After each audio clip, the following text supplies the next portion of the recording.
Welcome to the What I Wish I Knew After Pregnancy Loss podcast. I am your host, Sharna Southan. I am an angel mum, a rainbow mum, a pregnancy loss practitioner, and trauma-informed coach. I created the Institute of Healing Through Pregnancy Loss out of my own experience with loss in the hopes to provide understanding and healing, educating people on pregnancy loss, and creating more women or men in trained support roles. In this podcast, I hope to shed light on what I wish I knew in relation to pregnancy loss, opening up the conversation, breaking the stigma, and bringing real-life stories plus guest experts. Thank you for being here with me today, and let's dive into today's episode.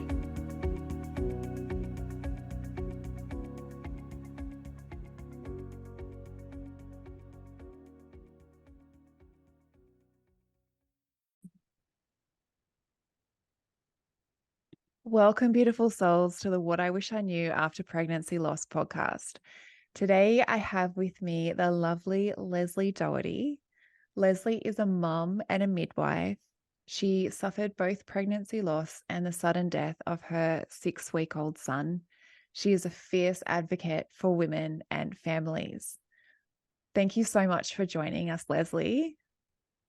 Thank you for having me. You're so welcome. I'm so grateful to have you on today. Do you want to share a little bit more about the path that has led you to where you are today? Sure. So, like I said, I've been a midwife for, well, it feels like forever. I started that journey when I was 19, and I had my first baby then. She was only one and a half. I had my first miscarriage after my first baby. And that was an awful experience, like everybody's experience would be. It was a very lonely experience. And back then I just thought that it was something that you went through on your own. No one talked about it. You just got back on with life afterwards. And because I was so young, that's what I did.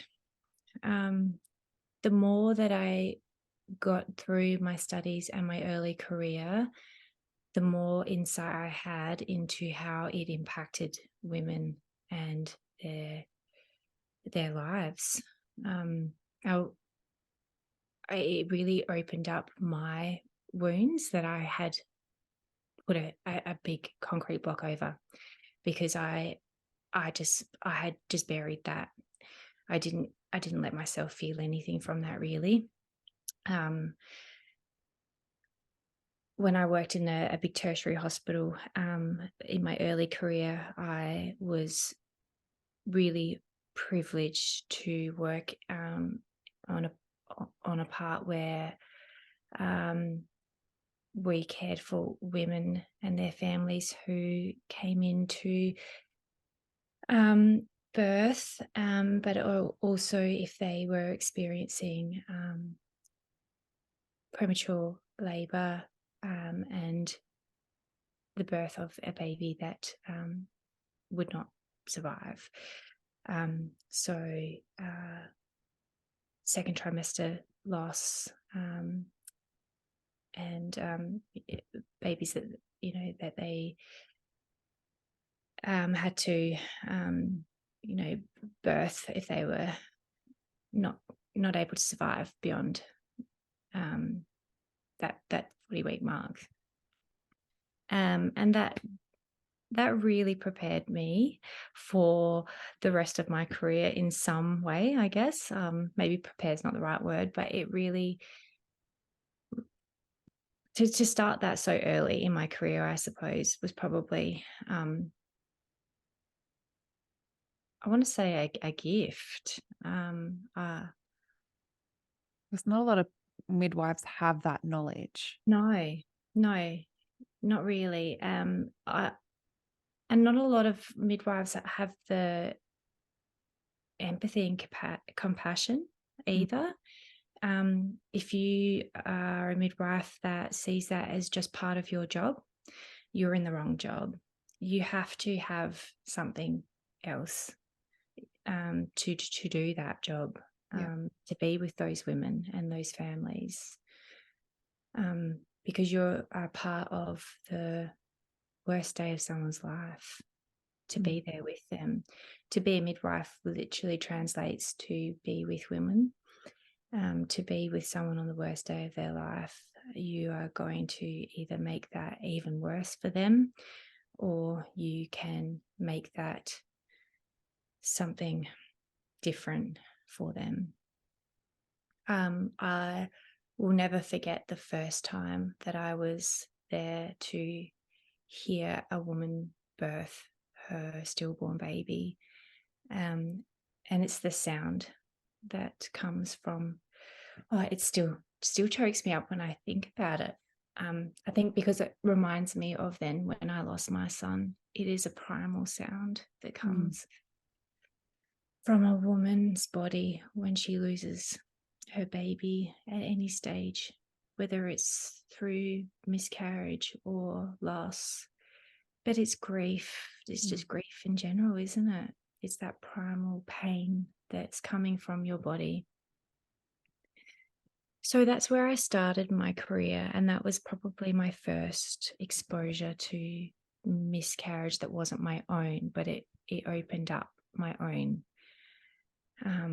wounds and showed me that there is pain that is there, that is normal, that we feel very deeply, because that was a baby that we wanted, that was supposed to grow up and have a life. And what are we doing to support that? How are we acknowledging that? And unless we get a really good support person for that woman, not very much. There wasn't very much there. So those women that would come in for early loss, it was really, they would come in and then they would go home. And what happened next? What support was there for them? And if it was anything like me, nothing. Then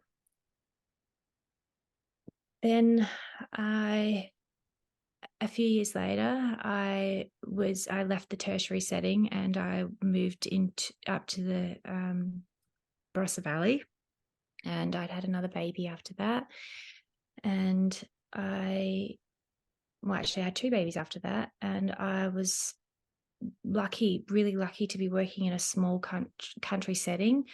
And I was pregnant with my fourth child.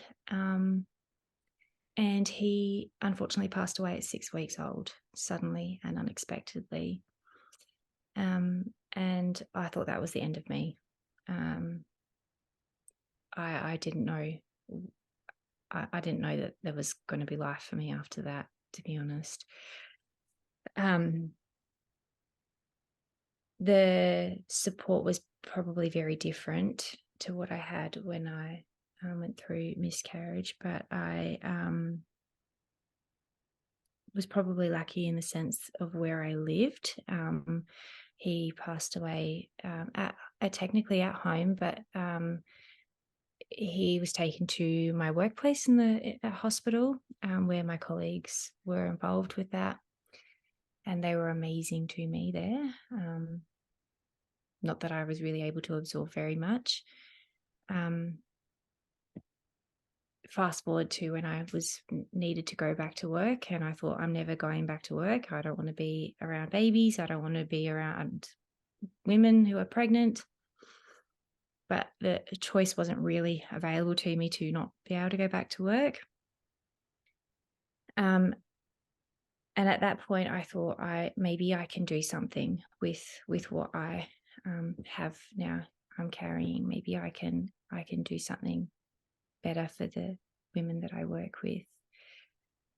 So I got a bit of support in there, and thought that maybe my journey is going to be a bit different now. And yeah, here I am today. I've come a really long way. So there's been 10 years since there, and I've evolved a lot over that. I've come away from my workplace that I went to, and I've moved through some different settings, and seen a lot more, and felt a lot more, and seen a lot of gaps in what we do. And I'm transitioning out of like the frameworks and structures of the hospital setting, and yeah, I'm still trying to bring that all together, but it's more about wanting to provide a lot more support to families in different settings, not just in the loss and trauma setting, but that's definitely a big part of it, because there is a lot of gaps. I see a lot of uncomfortableness from the health professional setting when there is a loss, and especially in early loss. I see a lot of women go unsupported still. It's like we just don't know what to do in that situation. And yeah. So yes, here I am. I'm actually I'm grateful that I've been able to get you here, and thank you so much for being able to share so openly about your story. I talk about it a lot in terms of the medical system having huge gaps as well. I've interviewed other women, and even in my own story, I had a terrible experience going in and having a D&C for my my miscarriage. The nurses, I had one nurse that was incredibly amazing in ED, but apart from that, everyone else seemed to just lack, like you said, the compassion and empathy, and just saying really weird things to me. And I woke up in recovery by myself, just sitting in a chair, no one around me. And I was just like, what the hell is happening?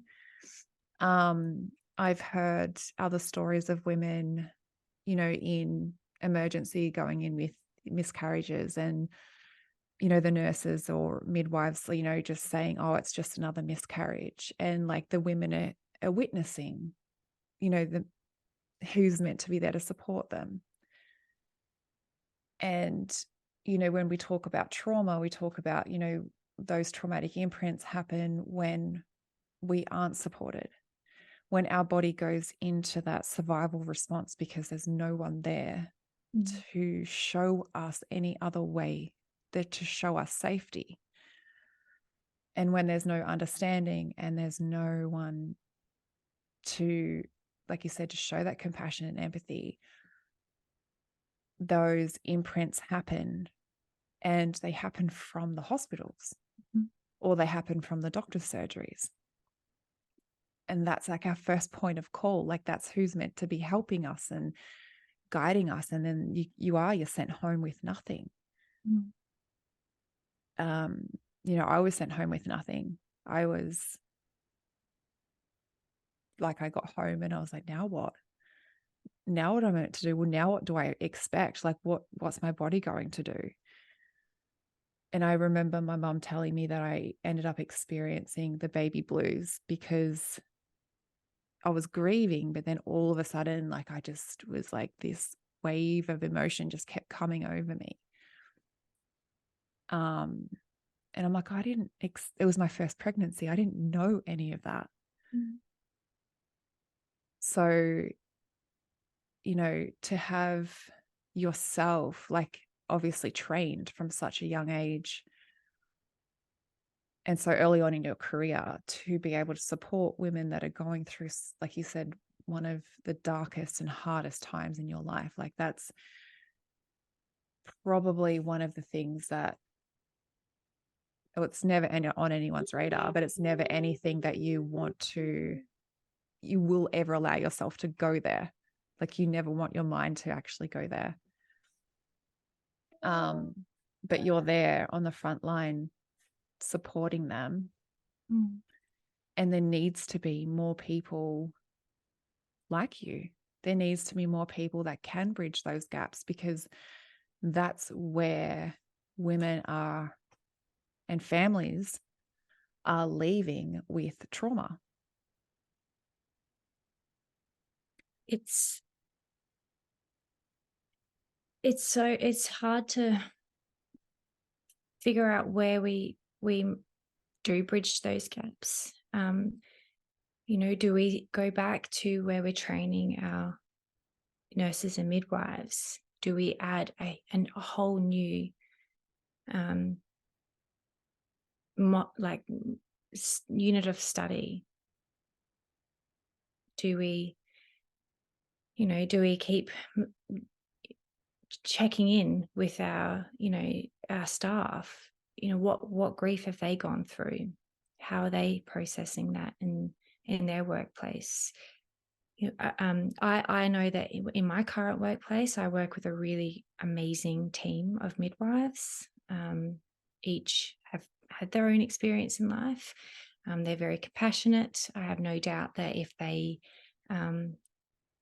each of them have to support a woman through miscarriage or loss, that they would be able to do that with compassion and empathy and see that through. In the model of care that I'm currently in, it's in those big tertiary centres that our women are getting lost and going home unsupported. How do we get better at that? That's the question. Where do we start? There are too many women that I talk to every day that will tell you a story that they have experienced, of their personal experience, that no one knew that they went through their own personal experience, because they thought that they had to wait till 12 weeks to share that they were pregnant even. I still hear that every day when I triage a new woman and do that first appointment, and they haven't told anyone yet because they want to wait, or because they've had so many early losses, they want to wait now even longer because they've experienced a loss at 14 weeks. And I'll sit there with them and I'll talk to them about what support did they have when they went through that loss. That it's okay to share the news of their pregnancy, because that baby matters, that those babies mattered. They matter. That if they go through this again, they need that support. They're allowed to honour that baby. Who told them they have to wait? And they sit there and they're like, well, I thought that we had to wait until there was a certain time to share. That is also really heartbreaking to hear, that they think that they have to wait to be supported or to share that they have a baby. And it's such a universal thing that I hear as well. And I mean, it's something that I went through too, but I ended up sharing with my parents in the first trimester. So I might have been about like 9 weeks, maybe. And then obviously going through the loss, I had my mum's support. I still remember her cry the day that we told her that we'd lost it. But she was an incredible support for me, because she was able to, be my voice when I couldn't. Mm-hmm. I didn't want to talk to anyone. So, I don't believe in having to wait. Like, I ended up with our second pregnancy, our rainbow baby. We told everyone again as soon as we found out at like 6 weeks or 7 weeks, because I knew that if I was going to go through the heartache again, I needed support. And I didn't want to feel alone like I did the first time.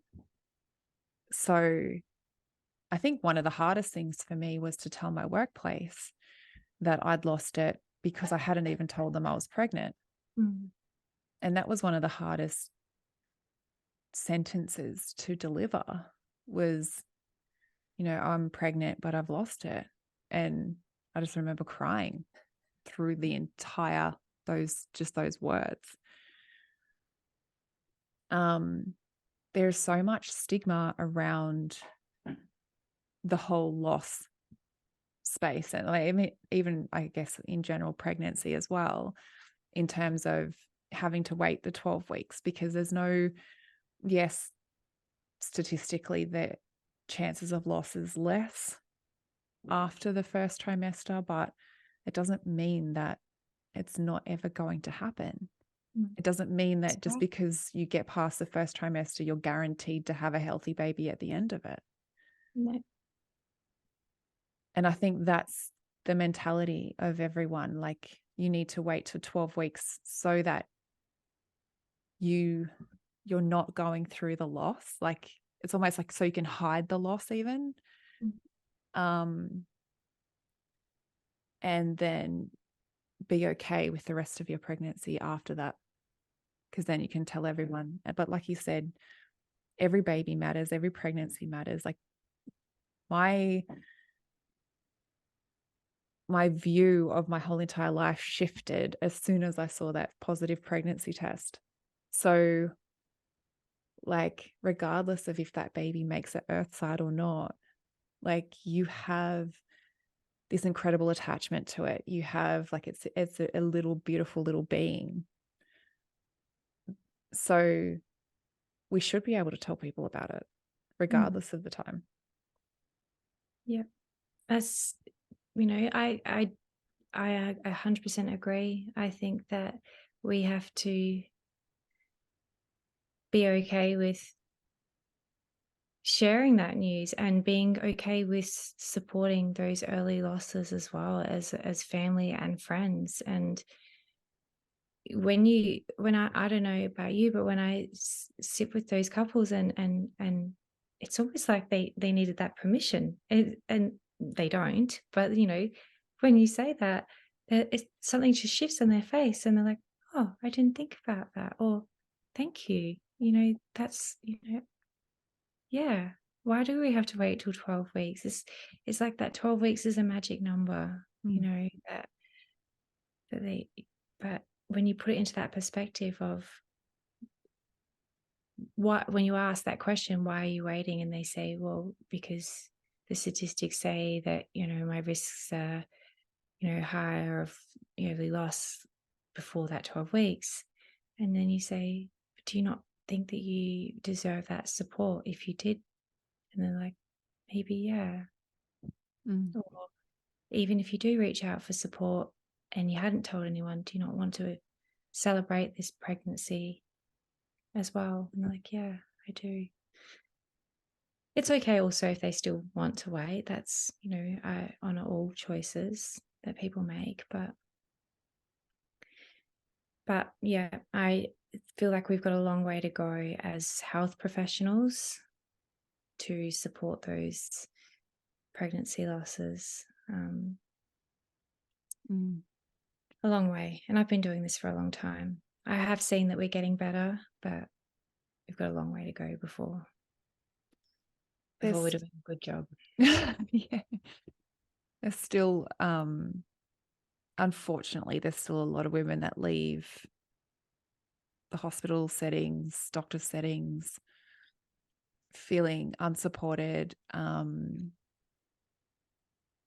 dismissed. Yeah. And it really shouldn't be happening. And like you said, where does it start? And I feel like sometimes it could just be a matter of, teaching it is one thing. Like, having it in a book, in a textbook, is one thing, because anyone can read something and go, oh yeah, I learned that. But like you said at the beginning, you have to be the right type of person to be there. And obviously, like, the women at the time that you were in that position, like, they were obviously really lucky to have someone like yourself that can hold space for them and can acknowledge them and see them and not dismiss what they're going through.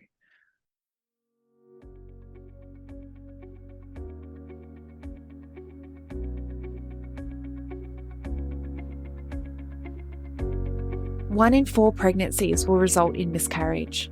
1 in 8 women will experience infertility. 1 in 100 women will experience recurrent miscarriage.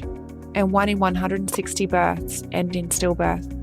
Have you been wanting to make a difference in the lives of women or men who have experienced pregnancy loss because you can see so many suffering in silence, but you just don't know how?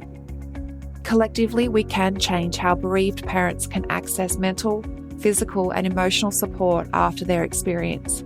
There is a lot of women with unhealed trauma, and there is a huge gap in the current support system when it comes to bereaved parents' recovery after loss. There are too many women and men suffering in silence. The Pregnancy Loss Practitioner Certification is a worldwide, one-of-a-kind program that gives you proven methods designed for healthcare professionals, medical staff, midwives, nurses, doulas, birth workers, coaches, and angel parents alike. The Pregnancy Loss Practitioner Certification is bridging that gap. It will give you a proven support structure to follow and education specific to pregnancy loss, created by a lost mum.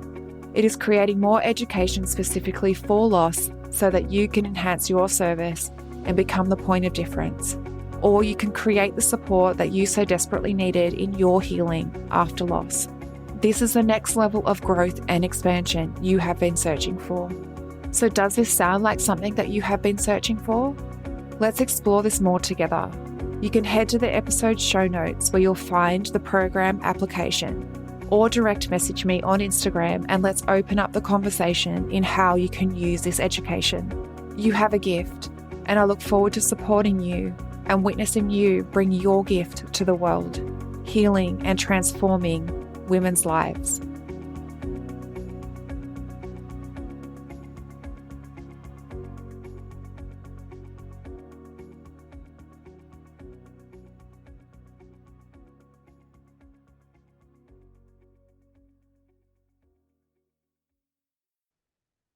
But it does take a special person to be able to do that, to be able to read and learn that information, but then to be able to apply it and to go, okay, you know what? I'm here for you.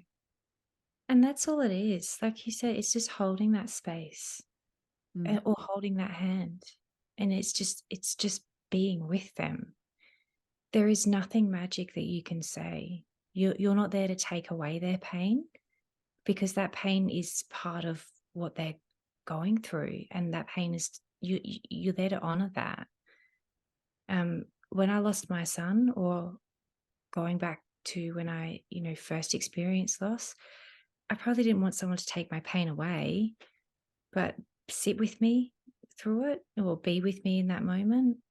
And that's all that anyone really wants, is to have someone sit there with them and honor that with them, and acknowledge that that is what's happening, and not to try and put a lid on it and say, it's happened now, it's time to go. And for those who've gone through early pregnancy loss, the worst thing that you can say to them is, you can try again.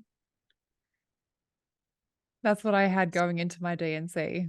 You know I what? still You'll be fertile after this. You can try again in the next couple of months. I was like, give your body a month or 2 and then you can try again. That is probably not what they're thinking about right now. How about we just honor what is happening? Let's just do that. We can talk about when they're ready, if they want to. We're not replacing a baby right now. That's not what anyone wants to do. no. And that's the other problem too. That's the other issue there as well, is because there's no follow-up then. So there's no one to go, okay, you've gone through this really heavy experience. In a few weeks or a month or whatever, how are they going to be physically, mentally, emotionally? Because I know for myself, I was starting to slip into a depression within the first, month.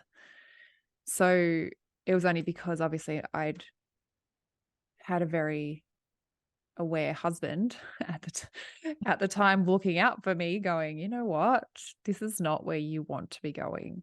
Mm. And very lovingly in his way trying to course correct me. But there was no follow-up. So like I was told to watch my own mental health. And I was Okay. like, when when you're in the depths of despair and you're at rock bottom and you're grieving and you're everything, you don't know that you're going into a depressive state or how to get yourself out of there. No, you don't. So, like it's one thing to say to you at the hospital, oh, you can try again. But when I got home, my physical body deteriorated, my mental health deteriorated, and I had no one, no medical professionals reaching out to me going, okay, you know what? Let's see where you're at. Let's give you like a checkup in a way, like where my physical health was, emotional health, mental health. It wasn't until my husband pointed it out that I actually reached out to a therapist, which I was just lucky to have on speed dial because I had needed her in the past when my dad died. So I had a really good relationship with her being the psychologist. But if you don't have anyone, then you're like, well, where do I start? Who do I talk to? Yeah, it's a really good point, because there are resources that we can hand out, but I don't know too many people that when they're feeling really low are going to pull out a bunch of brochures and start reading and think, oh, I need to reach out. I don't know too many people that know how to reach out in those moments. There are a lot of places that provide support for early pregnancy loss or infant loss, and they can be amazing, but it's how do we get those women to them? How do we, there's another gap to bridge there. I was really lucky when I lost my son that somebody made contact for me and then they contacted me. I mentioned earlier that I wasn't in a state of talking to anyone. So though that they were an amazing group of people, I was completely shut down. But they were really well trained in what they did as counsellors and volunteers. They knew how to keep coming back until I was ready to talk. But I have been in situations in the hospital setting before where there are pre-made packs for early loss or infant loss, and it's handed to the families and they are expected to take them home and do what they should do with them, but whether or not they reach out for that support. So is there something that we can do better there as, health professionals again? Can we make that contact? Can we make that follow up? Can we make sure that they're doing okay in the sense of their mental health, physical health, make that GP appointment for them? Yeah. Is there something better we can do there? Because not everyone can do that, Yeah. Everyone goes home and has the ability to do those things for themselves, or has the family resources to check in on them or the friends. Yeah. And there's a lot of like, you almost need like some type of system where, if women come into the hospital, they go, it's almost, I don't want to say a register, but in a way, their names get passed on to another organization that can then reach out to them and go and follow up and be that follow-up person. And I get that, doctors maybe, or it goes back to the doctors, like that referred you, Yeah. and somehow, the name gets passed back and go, you need to follow up with this person and have like a system in place. And because that is a lot of what's missing as well, is they're going home, there's no follow-up support, and then they almost feel like they can't reach out for help.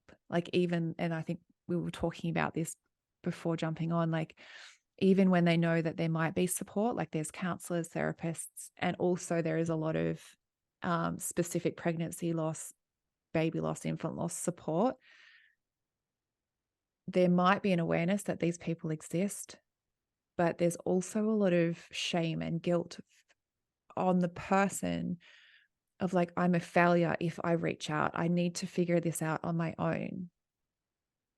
Or if I put my hand out, people are going to know, they're going to judge me for what I've been through, or that I can't handle my emotions, or, there's all of this self-talk that goes on and can potentially stop that person from reaching out as well. Yeah. So I agree.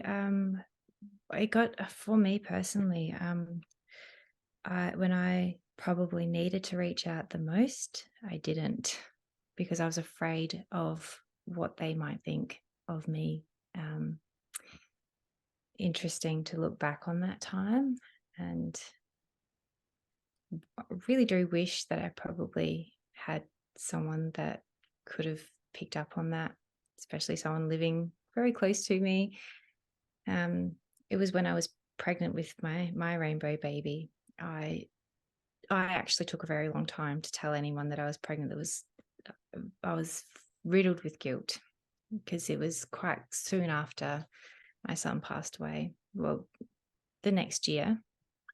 And I thought if people knew that I was pregnant again, that it meant that I was no longer sad that I had lost my son, that there was a new baby coming, so I'd be happy again.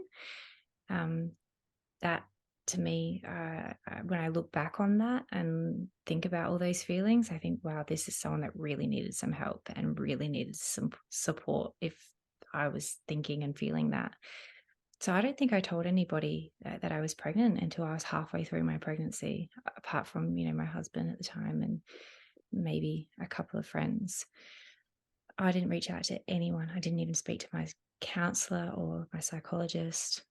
I was too afraid to tell them how I was feeling, because I was so afraid of the guilt that I was feeling, or that the thoughts that I was having was so wrong that they might say something or send me somewhere, that I just had to get through it on my own.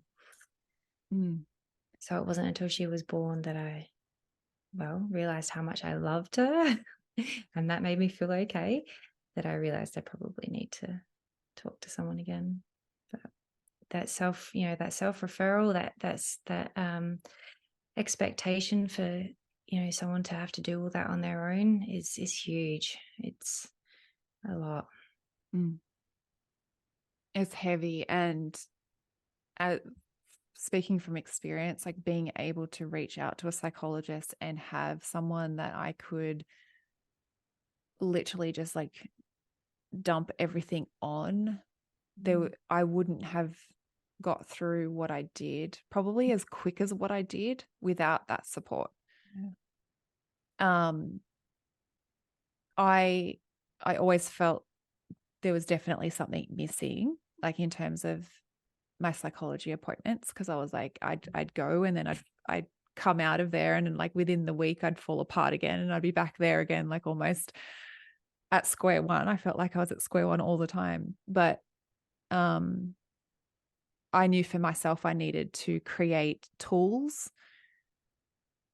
and something that could sustain me to not have to keep going back to the psychologist. So that was then what I started creating for myself when I was in a in a position to do that. But seeking support, like putting your hand up and just saying, you know what, I cannot do this alone. And you shouldn't have to do it alone. Like this is big, this is huge, and it affects you physically, emotionally, mentally, holistically, spiritually. Like there's so much of pregnancy loss and baby loss that, it's not just the physical thing that happened. It's not just the loss. There's so much of that then ripples out through your entire experience, and then through your entire life. Mm. The beliefs that I had about myself manifested in so many different areas of my life. It wasn't even just, the loss. It went to relationships. It went to my work. Places that I didn't even think that it would affect, but it did. So to be able to have someone to talk about that with, even if you're the only one doing the talking and you're just like, have everything and just get it all off of your chest, it's going to allow you to process everything and allow your body to process everything a lot,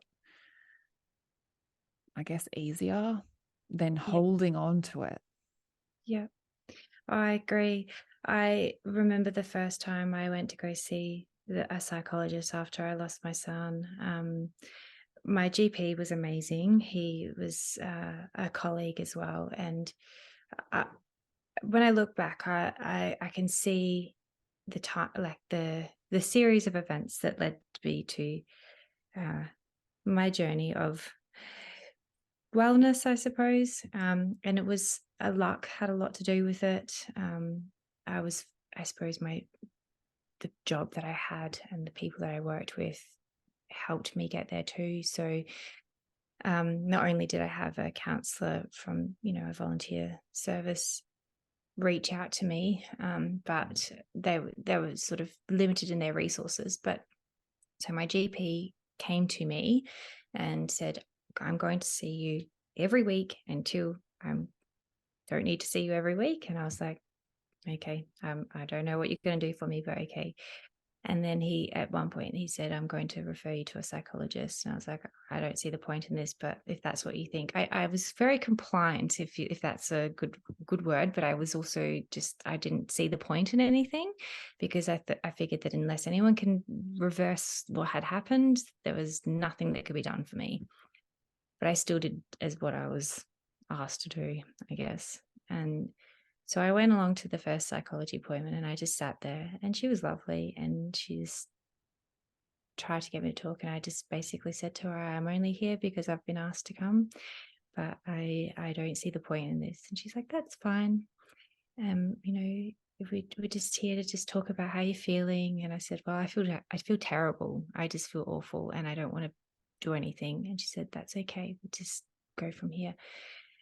And I just told her basically that she wasn't going to be able to help me and that there was nothing she could do for me. And she was just smiling and said, that's okay, as long as I come back.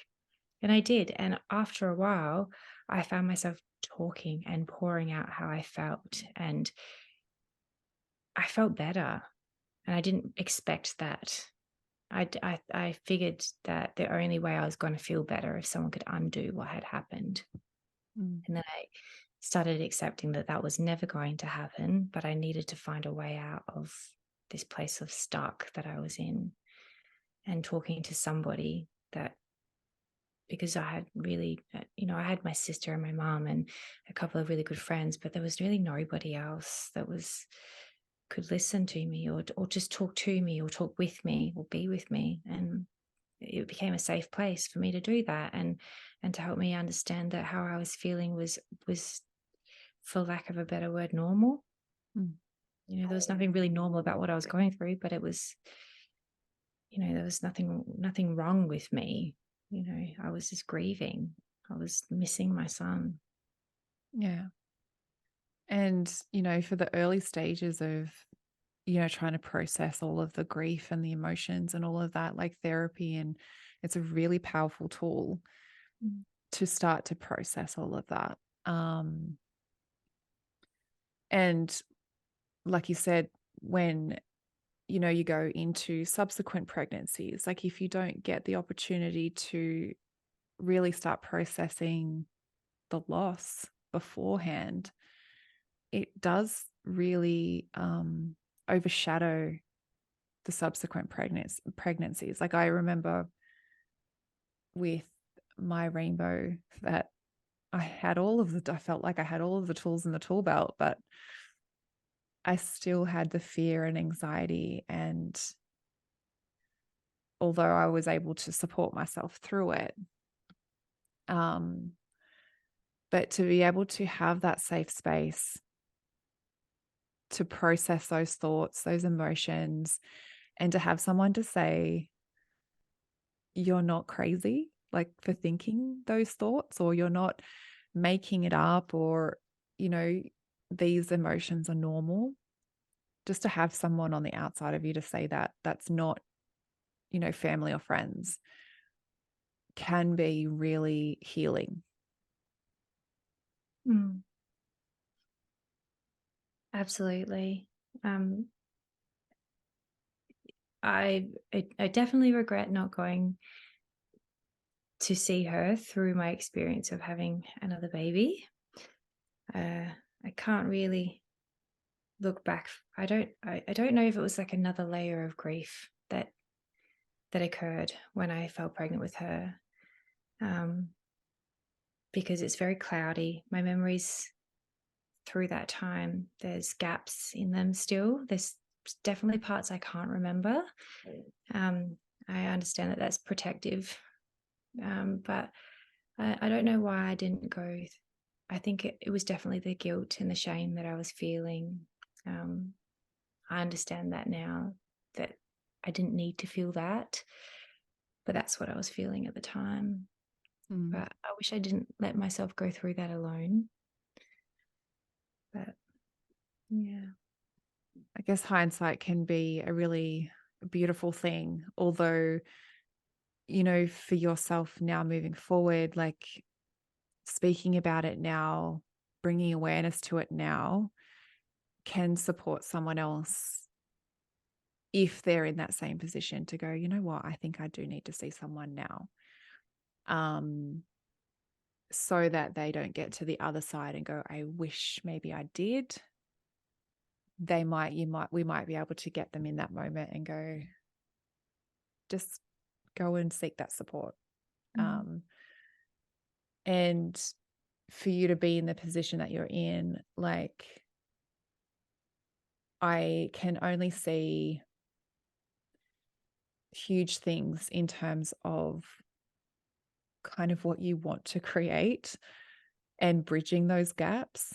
Um, being that been a midwife and can see on the inside those little things that are missing.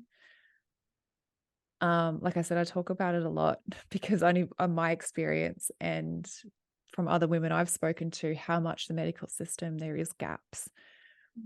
And we can change it. I don't know how that's going to happen, but we can. And I'm glad that you're in the position where you can start to sort of see that and sort of maybe start to see how you could maybe bring some pieces of that together. Thank you. Um, was there anything else that you wanted to share before we finish up? Oh, I could talk to you all day, I think. Yeah, I know. No, I think without trying to start a new topic, I think, yeah, I could definitely talk to you all day. Really enjoyed listening to some of your other podcasts, and you know, I love your work. Keep sharing, keep the conversations going.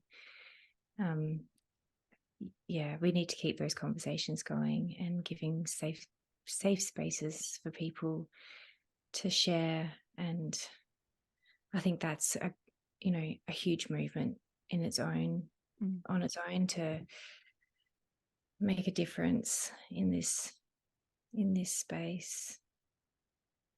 Yeah, I feel like, everything I've created has been out of my need for that type of support. And me personally, I loved being able to talk about my experience. To talking about it helped me process what was going on inside of me. Yeah. So to be able to create um, the support that I have and the podcast as well, it's everything that I kind of needed for myself. So hopefully, like, if they're not getting it, if women aren't getting it from those around them, their environment, the people around them, that they can get that support from myself, from people that come onto the show like yourself, and get that validation or that understanding that they're looking for. No, it's amazing. I think that that's definitely where I'm seeing the biggest change, is that women themselves are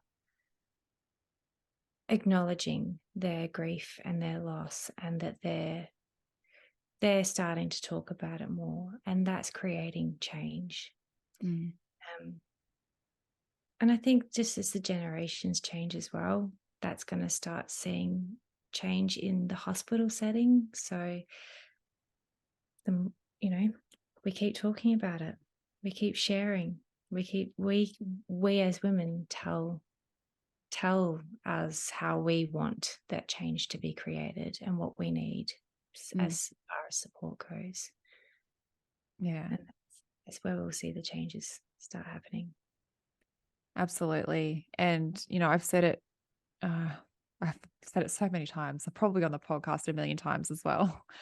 Um, you know, seeing that change for the future, like, then we might not see the so many big momentous like shifts right now, but it will be hopefully like when our kids grow up, that Yep. there will be that change, that generational change as well. So, we've just got to, it might not look like much is happening right now, but it is and it will. And I'm hoping that by the time, they're all grown and they're at the age of being able to go through pregnancies, that they don't have everything that has now that we're experiencing now, and from the generations before us as well. Yeah, I agree. Thank you so much, Leslie, for being a part of the What I Wish I Knew After Pregnancy Loss podcast. You're very welcome. Thank you for having me. My pleasure. Thank you so much for sharing everything about what you do and your story. Do you want to share where people can find you? Well, so my website is still building. It's still coming together, but it's Birthmark Barasa. So there is a few different services on there at the moment. Probably one that most relates to this service is I'm doing some birth debriefing. That is my newest service that's coming up. I think that's incredibly important, so that anything that's related to birth trauma, pregnancy loss, um, that I feel that we have a huge gap in that part of our maternity care.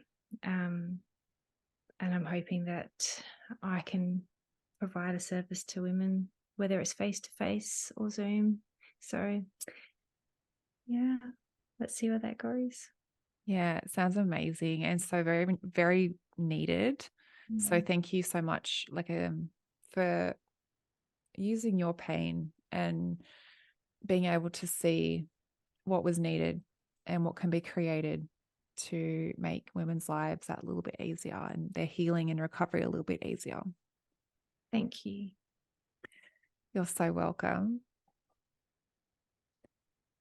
Thank you to all that have listened in. If this episode was valuable to you, I invite you to leave a review on Apple Podcasts, and I look forward to supporting you on the next episode.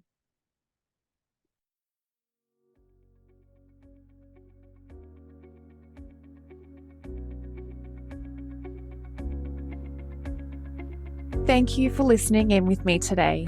I hope you found this episode helpful. If you did, I would absolutely love to hear from you. Take a screenshot of this episode, share it to social media, and tag me at Institute of Healing_PL. I love seeing what is resonating with you right now.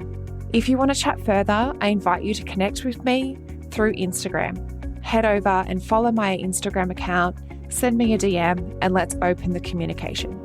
If you want to know more about how you can be the support for others, head to the show notes and fill out the application form for the Pregnancy Loss Practitioner certification. I want to also note here that what I share within the episodes is not medical advice. If you need further support, please consult your doctor. Thank you again. Much love to you. Be gentle with yourself, and I look forward to supporting you on the next episode.